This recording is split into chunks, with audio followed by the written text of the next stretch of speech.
One of our fastest qualifiers in round one.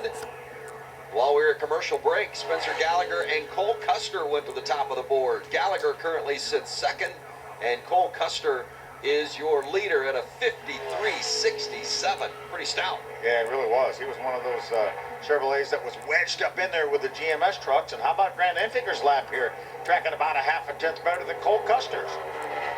No surprise, pole sitter from Daytona right here, Grant Enfinger.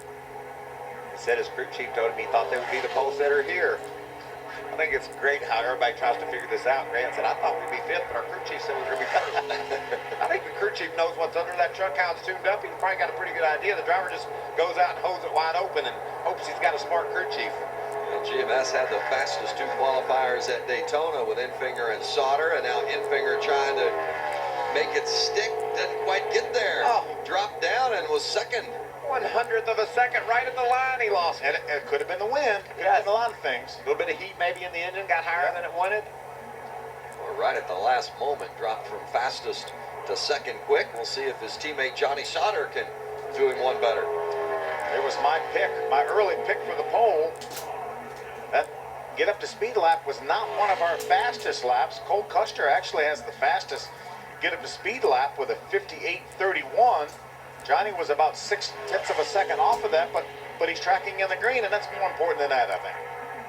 Sauter started off the season with that big win at Daytona. He's a former winner here at Talladega as well. 2013, took it to victory lane. You know what I find really interesting, Phil? We talked yesterday. We thought Timothy Peters and Cole Custer had the best two trucks in the draft. Particularly Timothy Peters we talked about, but Custer was strong as well. Peters led the first session, and right now, Custer's leading the second. So certainly need that fast single truck speed if you want to go out and be dominant in the draft. Well, Sauter's not going to get it done. Won't start from the pole today, but it's pretty solid effort just the same. Currently fifth quickest. Yeah, he can see the front from where he is anyway. Doesn't make him any less of a favorite or contender, does it? Not at all. It brings us to last year's pole winner and the two-time defending race winner here at Talladega, Timothy Peters. Another one of our chase contenders.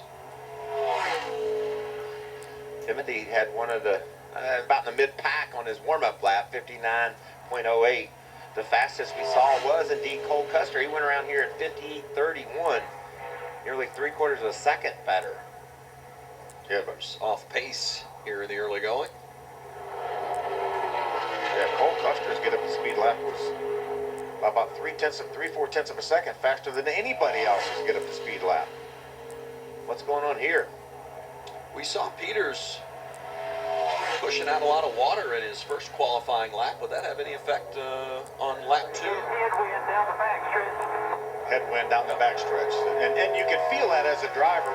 We documented that yesterday when the guys would actually lose speed from the time they exited turn 2 till they got all the way down the backstretch towards turn 3. So Timothy felt that headwind down the backstretch, and I think three of our last trucks also felt it as well. You know what, Mike?